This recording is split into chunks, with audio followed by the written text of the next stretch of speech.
구독자 여러분 안녕하십니까?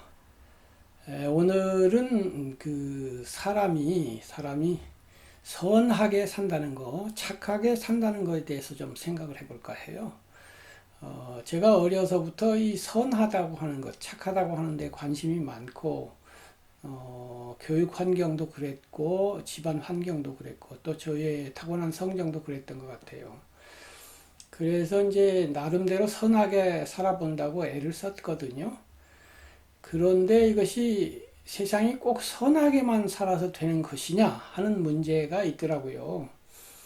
그래서 이것이 선한 문제냐 아니냐, 또 다른 관점에서 보아야 하느냐 이런 데서 혼란이 있고, 그 혼란 때문에 결정을 잘못해가지고 현실에서 큰 그 피해를 본 적이 한두 번이 아닙니다.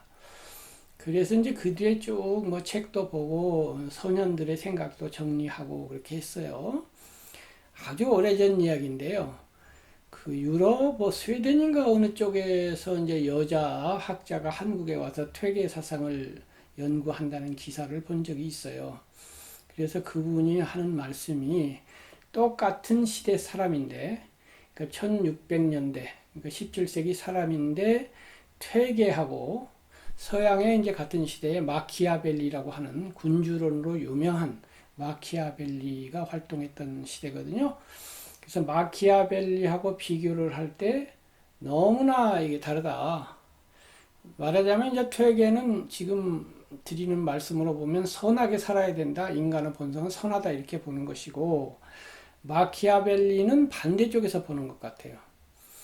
그래서 악하다 뭐 이런 것보다도 현실적으로 보자. 실제로 삶이라고 하는 것이 선만 가지고 다 해결할 수는 없다. 특히 이제 군주론 같은 책은 한 개인이 아니라 국가를 경영하는 최고 지도자인 군주는 어떻게 통치를 해야 되고 어떻게 행동을 해야 하는가 이것을 논하고 있잖아요. 그러면 이제 퇴계는 군주 임금님에게 성덕을 펼치세요. 덕으로서 정치를 하세요. 이렇게 이제 하는 유가 사상을 깊이 연구하신 분인데, 이 마키아벨리는 그게 아니에요. 선하게만 해가지고 될 일이 아니고 선한 것처럼 보일 필요는 있다. 왜냐하면 민중이 그걸 원하니까. 그렇지만 실제로 선할 필요는 없다. 혹은 선하지 않아야 할 때는 과감하게 악 내지는 결단을 내려서 과감하게 속임수를 쓰든지 해서 군주의 제1책무는 국가를 보존하는 것이니까 국가 보존에 유익하다고 생각하면 소나 그런 거 신경 쓸 거 없다. 이렇게 이제 주장을 해요. 그래서 이제 마키아벨리를 악마의 사상가다 해가지고 많은 비판을 받았습니다만은 오히려 시간이 지날수록 시대가 마키아벨리가 옳았다 이쪽으로 가고 있어요. 현재의 많은 시민들이 퇴계보다는 마키아벨리 쪽에 더 이렇게 지지 내지는 호응을 보내는 생각을 하거나 행동을 하는 것으로 보여요. 그러면 어떻게 할 거냐? 사실은 이제 이 둘의 조화점, 역시 유교로 돌아가면 시, 중, 때, 시, 가운데, 중, 때에 적중한다 이건데, 상황과 때에 맞추어서 적절하게 해야 될 것 같아요. 선해야 되는 문제가 있어요. 선해야 되고, 또 냉철한 현실적으로 판단해야 될 문제가 있어요. 인간에게는 경쟁하는 요소, 남과 경쟁하는 요소가 있거든요. 그것이 심해지면 투쟁이 되잖아요. 그러면서 또 남과 협력하고 우호하고 협력해야 되는 문제가 있어요. 그래서 심지어는 가정 안에서 부부라든가 부자라든가 이런 경우에도 당연히 협력하는 관계지만 사실은 그 안에도 경쟁이 있거든요.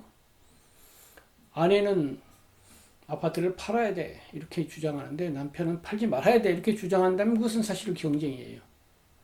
아들은 저는 가수 될래요. 그런데 아버지는 넌 의사 돼야 돼. 그러면 그것도 경쟁이에요. 나는 바다로 갈래요. 나는 산으로 갈래요. 이것도 경쟁이에요. 그러나 이제 가족은 워낙 관계가 이제 좋을 수밖에 없는 그런 거기 때문에 그 경쟁들이 조금 있고 대개는 협력을 많이 하죠. 근데 이제 가족 다음에 이제 친지, 친구라든가 이제 가족보다는 좀 느슨한 친분 관계에 있는 사람들은 보다 더 경쟁 관계가 많죠. 친구다. 협력 관계지만은 학교에서 공부할 때는 내가 1등하면 넌 2등 해야 되잖아요. 그 다음에 이제 더 나아가면 정말로 경쟁하는 스포츠 같은 데서 달리기를 하면 내가 1등하면 당신이 2등 해야 돼. 이런 것이 있고, 그건 이제 공동 룰을 가지고 경쟁하는 거고, 거기서 열심히 달린다고 해서 상대방을 해치는 건 아니에요. 그냥 나는 열심히 달리는 거예요. 그래갖고 3등하면 3등하고, 2등하면 2등하고, 1등하면 1등 하는 거죠. 그 다음에 이제 투쟁이 있죠. 그건 룰도 없고, 당신이 손해를 봐야 내가 이익을 보고, 내가 손해를 보면 당신이 이익을 보고, 이런 관계도 있죠. 그래서 이제 그 관계가 어디에 해당되느냐, 또 그 상황이 어떤 때이냐에 따라서 이것이 협력이 더 강조될 지점과 경쟁 내지는 심지어는 투쟁을 해야 될 단계가 있었다 이 말이에요. 그런데 이제 이런 걸 제가 잘 분별을 못하다 보니까 그 경쟁자에게 대해서도 그 협력자로 대한다든가 심지어는 투쟁해야 될 사람에 대해서도 협력자적인 면을 강조한다든가 이것이 얼핏 보기는 우아하고 멋있고 그럴듯하지만 실제로 사회라고 하는 건 너무나 냉엄한 것이기 때문에 탁 부딪히면 사실은 그렇게 하다가는 다 깨어지게 되어 있죠.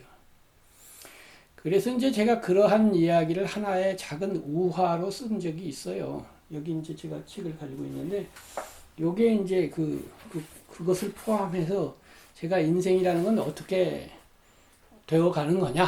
지금 말한 협력과 경쟁, 그 다음에 그 사이의 중간점은 어떻게 되며 결국은 어떻게 할 것이냐 하는 여러 가지 변별을 80항목으로 이제 정리를 하고, 그 정리된 것을 이제 우화, 간단한 이야기로 좀 설명을 하는 부분이 있고, 그냥 논리적 해설로 설명하는 부분이 있고 그래요. 그래서 그 앞에 이제 선녀 이야기라고 하는 이야기 하나를 만들어서 넣었는데, 선녀, 착할 선, 여자여 해서 착한 여자라고 하는 이름이에요. 그래서 이 선녀라고 하는 착한 여인이 있었는데, 이제 어려서부터 착하니까 주변에서 너 훌륭해, 저 착해 하고 이제 칭찬받잖아요. 그래서 내가 제대로 가난한가 보다 이렇게 생각하면서 옛 성현들의 착하게 살아라는 말씀을 듣고 감동을 받고 이렇게 했어요. 그랬는데 이제 어른이 된 다음에 이제 오라버니 오빠가 있었는데, 거기 이름은 이제 금노라고 지었어요. 쇠금, 이제 금 할 때 금이죠. 골드 할 때 금이죠. 그 노는 노예, 종이라고 하는 노자예요. 그러니까 도는 노예다 이런 뜻인데, 이 금노라고 하는 이제 오빠가 있었는데, 돈을 예를 들면 옛날 이야기를 했으니까 5만 금을 빌려다오. 그래서 빌려줬더니 갚지를 않는 거예요. 갚지를 않고 시간이 많이 지나가지고 어렵다고 했던 오빠는 굉장한 부자가 되었고, 이제 돈을 빌려줄 정도의 여유가 있었던 선녀는 가난해졌어요. 그래서 자녀 양육도 제대로 못하고 아주 힘들어서 오라버니 빌려간 5만 원을 갚아주세요. 이자는 내가 안 받을게. 5만이라도 갚아주세요. 이제 5만 원이 아니라 5만 금. 그랬더니 아이고 야 오빠가 돈 띄어맥겠냐. 좀만 기다려. 그래서 계속 안 주는 거예요. 계속 이제 돈을 빌려줘서 오히려 사정을 하는 거죠. 그래가지고 이제 계속 안 주니까 막 나중에는 반만 주세요. 그래도 안 줘요. 그러면서 자기는 호의호식 하는 거예요. 자, 이런 경우가 있어요. 이런 경우에 이제 어떡할까요? 하고서 이제 사실은 선생님을 찾아가잖아요. 멘토라고 하는 분들 또는 스승이라고 하는 분을 찾아가지. 우리나라에도 뭐 유명한 스님, 막 전 국민적 멘토인 스님들이 몇 분 계시고, 또 뭐 교회라든가 뭐 신부님 중에도 그런 분들이 계시겠죠. 그런 분들이 이제 텔레비전이나 유튜브나 이런 데서 강의하시는 걸 보면 되게 착하게 해라, 너그럽게 해라, 이렇게만 얘기하세요. 근데 저는 그게 화가 나요. 왜냐하면 그게 될 일이 아니거든요. 사실은 이 이야기는 제가 그 유튜브 어디에서 본 거를 가지고 재료로 삼은 거예요. 똑같이 그 어떤 교포가 오빠한테 돈을 엄청 빌려줬는데 4억인가 5억인가를 빌려줬는데 안 갚고 호의호식하면서 안 갚는 거예요. 그래서 멘토에게 어떡할까요? 물어봤어요. 그랬더니 멘토 선생님 가라사대 야, 돈 띄일 바에는 남남에게 띄는 게 낫겠냐? 가족에게 띄는 게 낫겠냐? 전생에 빚 갚은 거 치고 잊어버려 이런다고요. 전 너무나 화가 나요. 너무너무 화가 나는 거예요. 도대체 이게 도대체 말이 되냐? 이것은 경쟁 관계라고요. 오라버니가 아니에요. 친지가 아니라고요. 이것은 내 돈을 떼어먹은 남남이에요. 저 사람은 남남도 아니고 경쟁도 아니고 적대 관계로 대하고 있는데 나는 계속 사랑하라, 자비하라, 부처님, 예수님 가르침으로 대응을 한다고요? 그 가르침이 높은 수준에서 맞는 것은 맞습니다. 그렇게 할 수 있으면 예수님하고 부처님에게는 맞아요. 그게 성인이죠. 근데 난 성인이 아니잖아요. 시기적중도 맞지만 수준적중이 안 맞는 거예요. 대학원생에게 적용할 법이 있고 초중고생에게 적용할 법이 있어요. 병자인, 지금 병석에 6개월 누워있는 사람 보고 엽기를 들으면 운동에 좋다더라 그러니까 하루에 엽기 1시간씩 들으라. 그게 말이 됩니까? 우선 미음죽 먹고 일어나기도 바쁜 사람에게 마라톤을 뛰어라. 말이 되냐고요. 근데 이 시기적중하지 않게 이런 엉뚱한 소리 한다고요. 그렇게 되면은 그 말을 들은 그 교포는 10년 후에 두 가지 중에 하나가 됩니다.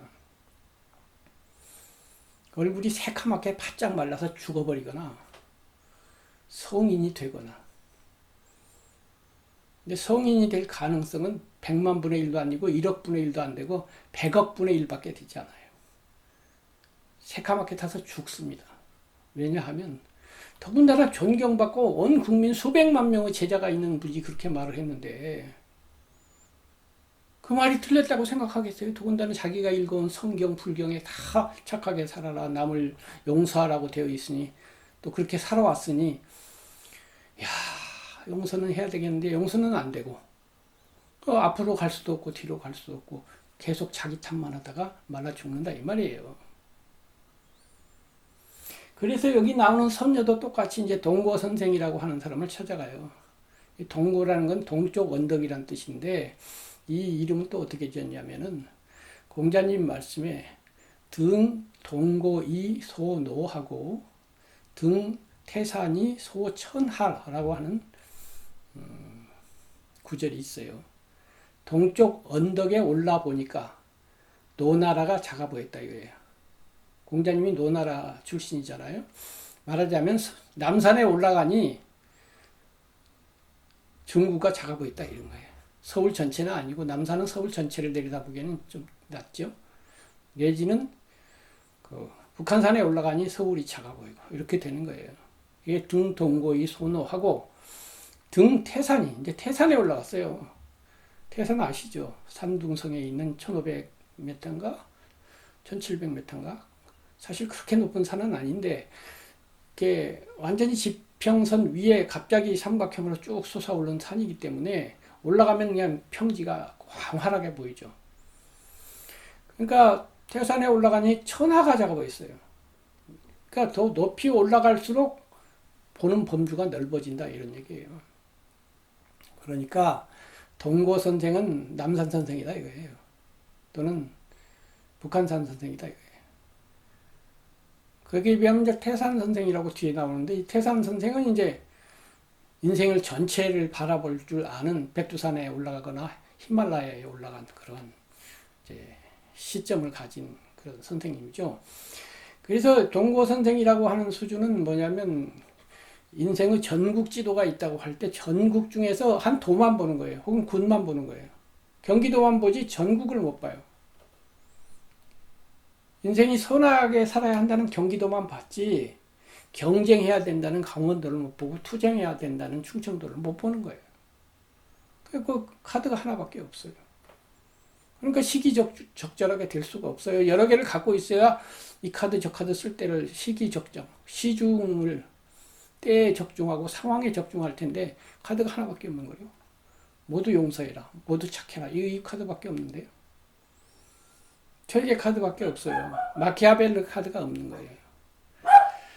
그렇게 해서 이제 이 동고 선생에게 가가지고 그 선녀가 어떡할까요? 그랬더니 바로 그런 말씀을 하는 거예요. 유명한 멘토처럼 하하하 껄껄껄 웃으면서 너 그렇게 마음을 써라 뭐 이러는 거예요. 지금 밖에서 우리 집 그 강아지가 이렇게 추임새를 넣어주는데 그러거나 말거나 우리는 갈 길을 갑시다. 조용히 해 마음아. 그렇게 해가지고 이제 갔는데 제가 말씀드린 거죠. 그런 그 가르침을 듣게 되면 말라 죽는다고.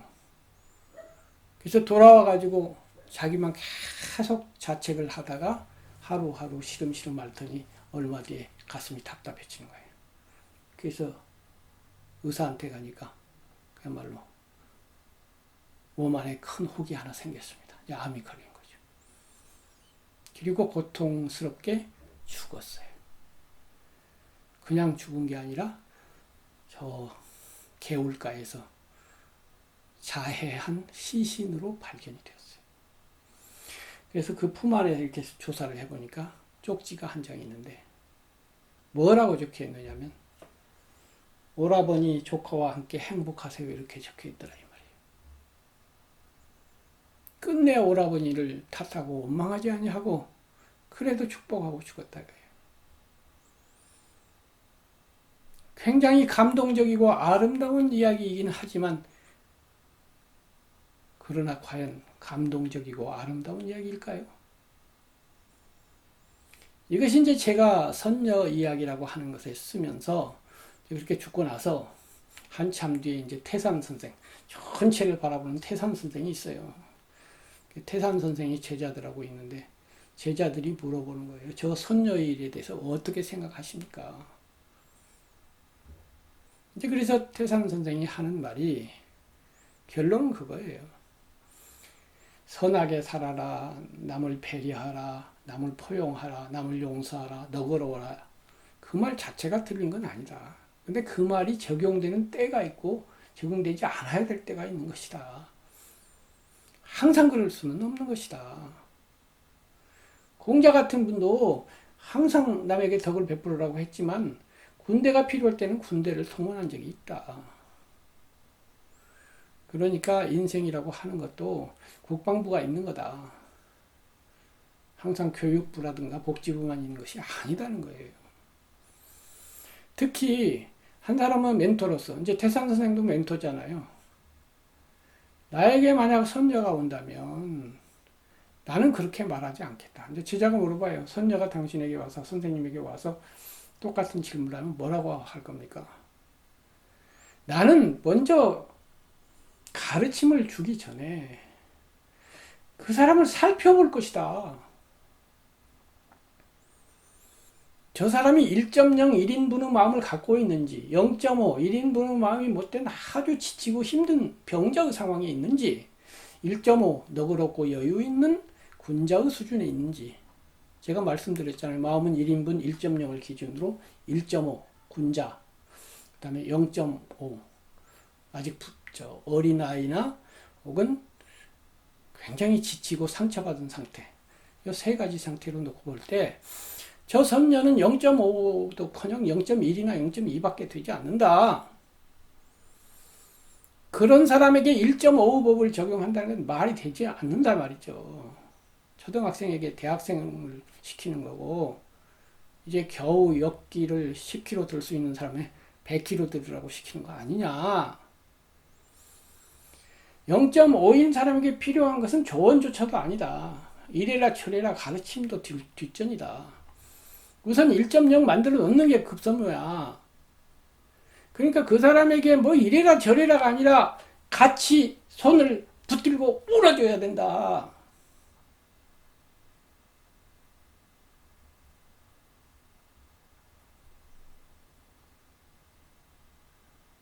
같이 공감하고 같이 울어주고 얼마나 힘드냐. 울어줘야 된다. 머리가 막 돌아갈 때가 아니야 지금. 감성이 움직일 때야.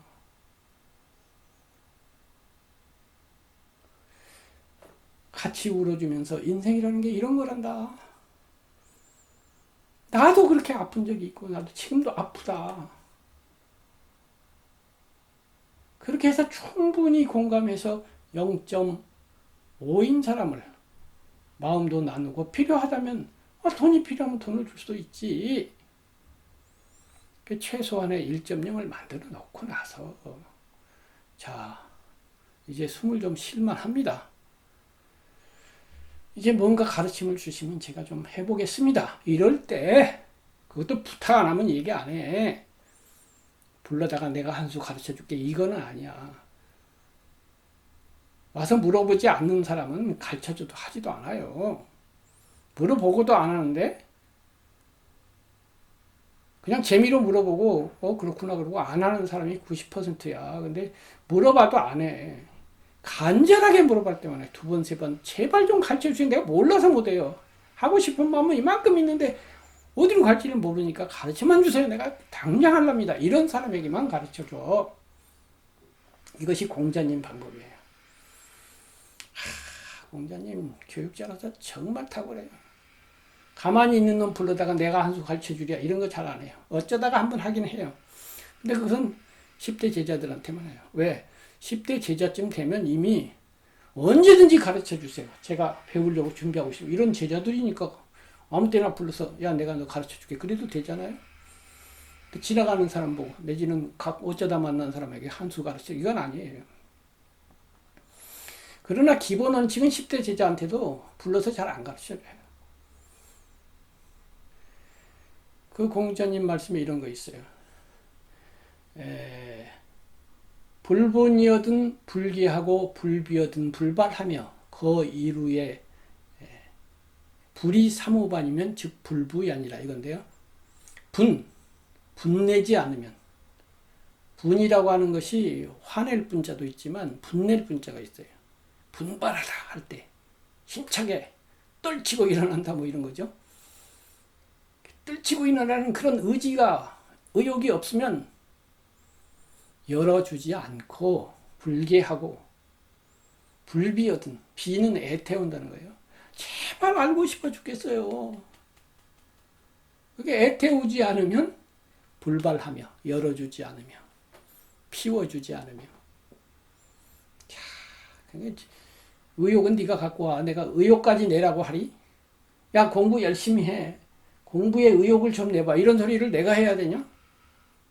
나 그런 소리 안 해. 그건 네가 알아서 해. 그건 난 너를 존중하는 거야. 너의 자발성과 너의 독립성과 너의 주체성을 존중하는 거야. 너의 주체성을 무시하고서 너 열심히 해. 그럼 난 너 주체성 무시하는 거야. 너를 하급 평가하는 거야. 그러니까 너는 하급이거나 말거나 하급이면 하급으로 살게 내버려 두고 그런 분발을 전제로 와서 간절하게 물어보면 그때 내가 이제 비로소 입을 여는데 길게도 안 해요. 누구나 보다시피 한눈으로 8자, 10자예요. 딱 한마디 해줘요. 그리고서 실천한 다음에 와서 그 다음이 뭡니까? 그럼 또 한마디만 해요. 그 사이가 길어요. 누누하게 안 해요. 저처럼 이렇게 딱 하고 그 사이는 네가 맺고 서울역 다음 용산역이야. 그 사이는 네가 맺고 용산역 다음에 영등포역이야. 그 사이 네가 맺고 수원역이야. 그 사이 네가 맺고 점만 딱딱 찍어주죠. 그 다음에 거 이루에 이제 네가 사각형이 있는 그 탁자가 있다면 거 이루 네 구퉁이잖아요. 사우지 그러니까 네 구퉁이가 있는데 그 중에 하나를 내가 들어준다 이거예요. 하나를 들어주면 세 구퉁이는 네가 들어야 돼. 그래서 그 말이 간단할 수밖에 없죠. 세 구퉁이라 들어줄 뿐 아니라 불이 3호반이면 세 구퉁이로 되돌아치지 않으면 다시 물어봐. 선생님 이게 어떻게 된 거예요? 이게 문제가 있잖아요. 하고 대들 정도가 되지 않으면 다시 반복해서 그 다음 얘기 안 해줘. 이거예요. 공자님이 이런 식으로 이제 자율성을 존중하면서 시기적절하게 이렇게 가르치는 그런 분이었는데, 어쨌든 간에 그러한 공자님적 입장에서 볼 때는 경쟁사에 대해서는 경쟁, 그다음에 협력사에 대해서는 협력, 딱 분별이 된다 이거죠. 근데 한국에 유명하다는 수많은 멘토들을 보면은 전부 선녀처럼 살으라고 그래요. 착하게만 살으라고. 그 답이 하나밖에 없어. 그러면 그 태산 선생이라고 하는 사람은 뭐라고 했느냐? 먼저 울어주고 도와줘서 1.0을 만든 다음에 이제 와서 선녀가 야, 숨 좀 쉴만합니다. 이제부터 어떡할까요? 그러면 그것도 역시 1.5 단계에서 배려 협력이거든요. 1.0에서는 아직 배려 협력할 수는 없어요. 여기서 마음을 길러야 돼요. 여기서는 경쟁의 상태예요. 이제 투쟁과 원망의 상태에서 경쟁. 제가 말한 5그룹에서 4그룹으로 온 거예요. 원망, 적대, 부정 이런 데서 이제 원망도 적대도 없지만 달리기 공정하게 경쟁할 수 있는 힘껏 달리는 이 수준이에요. 달릴 때 뭐 경쟁은 하지만 적대는 아니니까 상대방을 원망하고 욕하고 미워하면서 달리는 게 아니잖아요. 그래서 미움도 없고 그냥 그럼 이 공정한 경쟁의 관계에서 오빠를 바라보면 어떻게 될까요? 그럼 경쟁자예요. 그 경쟁이 사회적으로 이익 충돌로 나타났을 때 그것을 어떻게 하는 건가요? 조정을 하죠. 조정.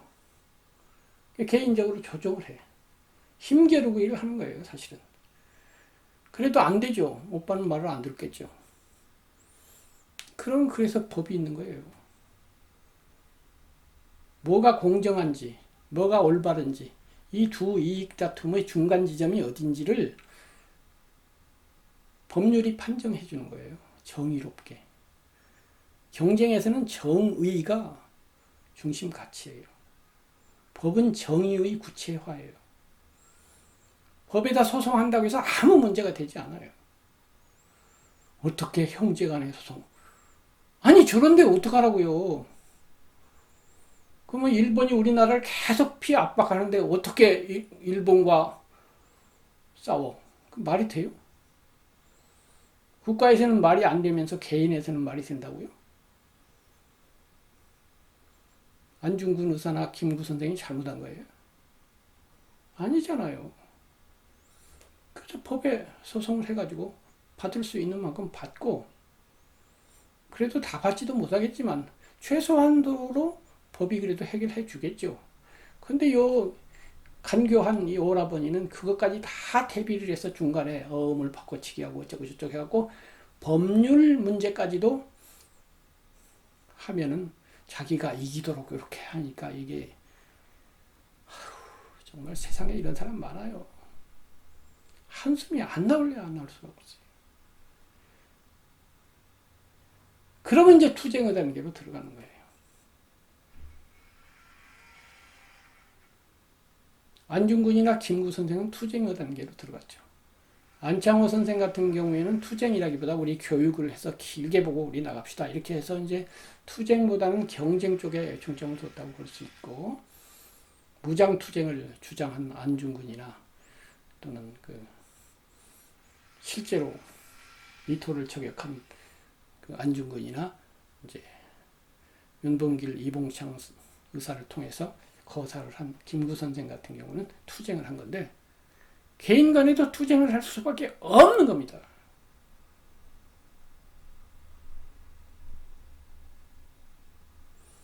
자살해서 나를 죽일 일이 아니에요. 오라버니를 죽일 필요는 없지만은 오라버니 집에 가서 대자로 누워버려야 돼요. 어차피 죽을 건데, 그게 나 죽을 거야.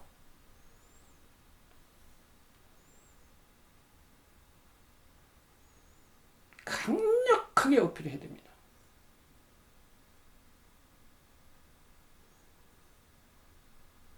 그것은 한편으로는 이익 다툼이지만 다른 한편으로는 가치 다툼이에요.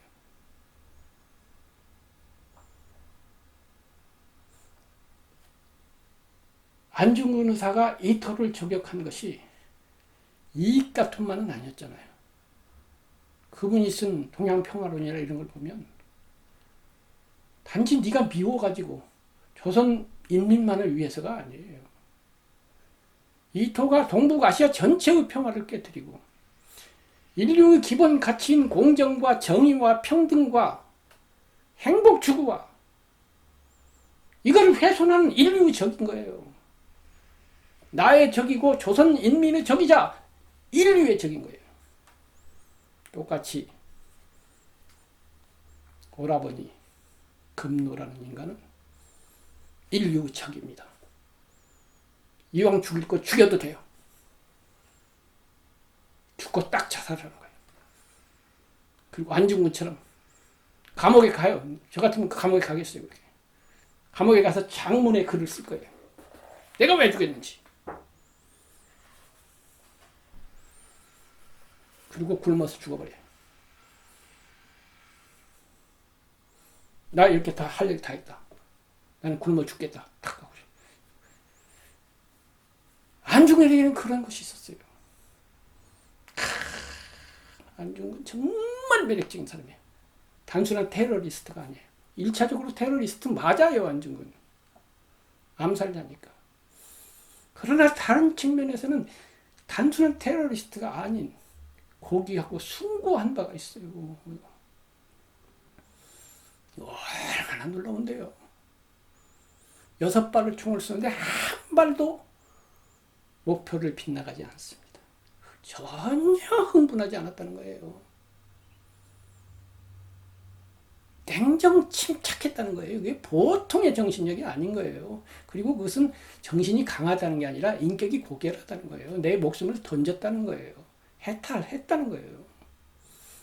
딱 이토 3발 옆에 사람 한 발씩 딱 맞춥니다. 그리고 총알이 남았는데 버려버립니다.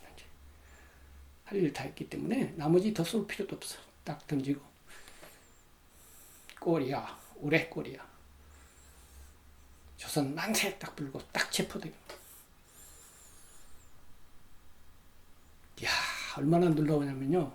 그 이토의 수행자 중에 그 동양척식회사 간부가 있었어요. 동양척식회사는 식민지를 수탈하려고 세운 기관이잖아요. 거기 간부 이사예요. 우리나라로 말하면 뭐 전경련 이사 이런 거 되는 거예요.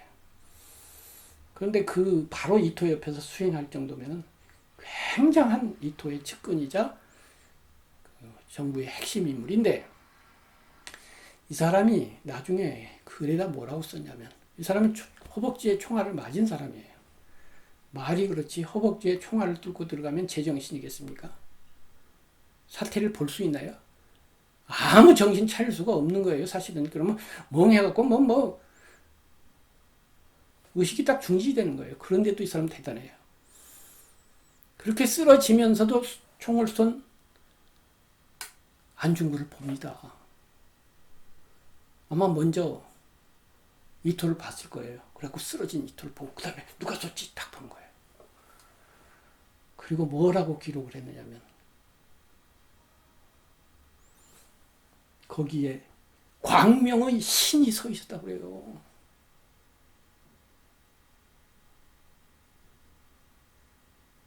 광명의 신이라니까요. 빛의 신이 서 있었어요. 빛을 뿜으면서 한 인간이 딱 서 있는 거예요. 의연하게 딱 총을 쏘고 딱 던지는 그 모습이 빛의 감사인 사나이가 하나 서 있는 거예요. 그렇게 묘사한 사람이 조선인도 아니고 총을 안 맞은 멀쩡한 정신인 사람도 아니고 자기도 총을 맞은 사람이 나를 쏜 사람을 봤는데 거기에 광명의 신이 서 있었다니 이게 말이 됩니까?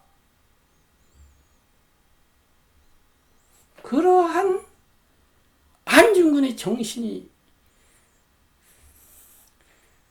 적도 감동하게 만든 거예요. 나를 쏜 사람도. 그러니까 안중근사가 감옥에 갔을 때 막 서로 글씨 하나 써주세요 받아가지고 수많은 것들이 그때 옥중에서 일본인에게 써준 글씨들이잖아요.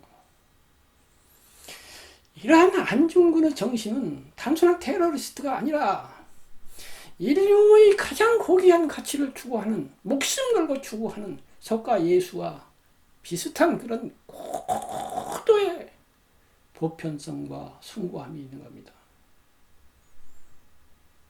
그리고 우리도 그러한 숭고한 정신을 발휘해서 금노 같은 인간을 만날 때 분노하고 들이받아야 돼요. 적어도 그렇게 하겠다는 결심과 마음을 다질 때 우리는 힘을 갖게 됩니다. 실제로 그렇게 하지 않다가도 그러한 마음을 가질 때 나는 강한 자가 되는 거예요. 강한 자가 악한 자는 아닙니다. 그렇게 딱 서 있을 때 지금 우리나라가 일본하고 뭐 무역이니 뭐니 제재를 하고 경쟁을 하고 있어요. 중국하고도 경쟁을 하고 있어요. 우리나라는 사실 작은 나라예요. 중국에 비해서는 훨씬 작고 일본에 비해서도 인구로 보나 땅으로 보나 여러 가지 상황으로 보나 작은 나라예요. 그러나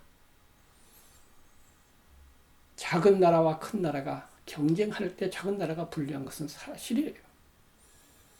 하지만 정신이라고 하는 것은 그 자금을 충분히 극복할 수도 있어요.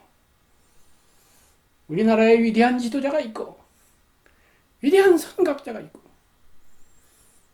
안중근 같은 김욱 같은 정신을 가진 사람이 있고 그런 분들의 정신을 만분의 일, 천분의 일이라도 기억하고 가진 사람들이 우리 사회에 수백 명, 수천 명, 수만 명이 깔려 있다면 우리는 작은 나라를 염려할 필요가 없어요. 그리고 우리 삶 또한 그러합니다. 우리의 삶 선하게 살아야 돼요. 저는 그동안 행복앤드 힐링에서 계속 선하게 사는 이야기를 했어요. 하지만 그것만이 모든 것을 다는 아닙니다. 분노할 때 분노할 줄 알고 들이받을 때 들이받을 줄 아는 정신, 이 정신을 가지고 선할 때는 선을 쓰고 강할 때는 강을 쓰는 이러한 시중 때에 적중하는 이러한 삶을 원양할 때에 사실은 그게 진정한 선한 거예요. 진짜 선은 선녀의 선은 선이 아니에요. 약한 거예요. 약한 걸 선한 걸로 착각한 거예요. 그건 약한 것이지 선한 것이 아니에요. 진정한 선은 강한 사람이 내가 너를 이기는데도 맞아주는 그것이 선이지 할 수 없이 질 수밖에 없어서 맞는 게 그게 무슨 선이에요. 그게 무저항이에요. 비폭력이에요. 아니에요.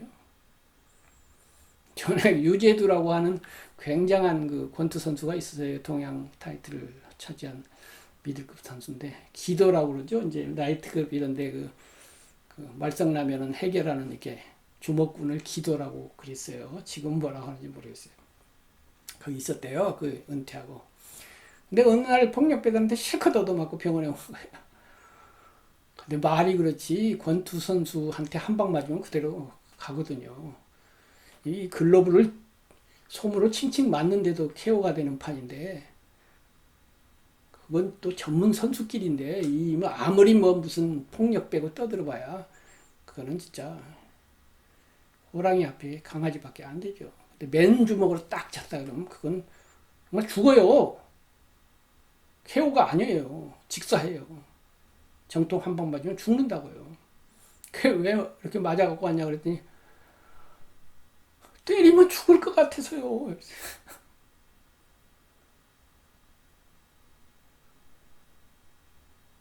그건 강한 자가 참은 거예요. 강한 자가. 약해서 참은 게 아니야. 그것이 강한 거고 그것이 선한 거예요. 근데 무슨 힘이 약해가지고 뭐 선한 건 선한 거 아니에요. 오늘 일단 강한 사람이 됩시다. 분노할 줄 알고 의로움, 정의를 생각하는 사람이 됩시다.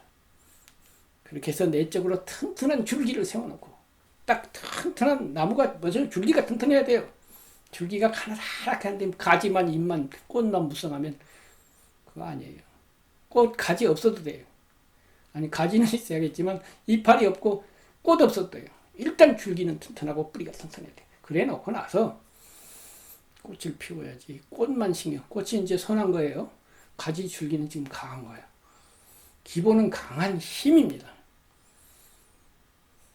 오늘 제가 드린 이 말씀이 여러분에게 그 삶의 그 두 가지 면을 조화해서 시중 때에 적절하게 써야 한다는 태산 선생, 전국을 삶의 전국을 바라보는 태산 선생의 시각 또는 공자의 시각을 이해하는 데 도움이 되었기를 바라고, 더불어 여러분의 정신에도 강한 뿌리와 줄기가 생겨서 이 어지러운 세상, 이 힘든 세상을 돌파해 나가는 작은아마 힘이 되었기를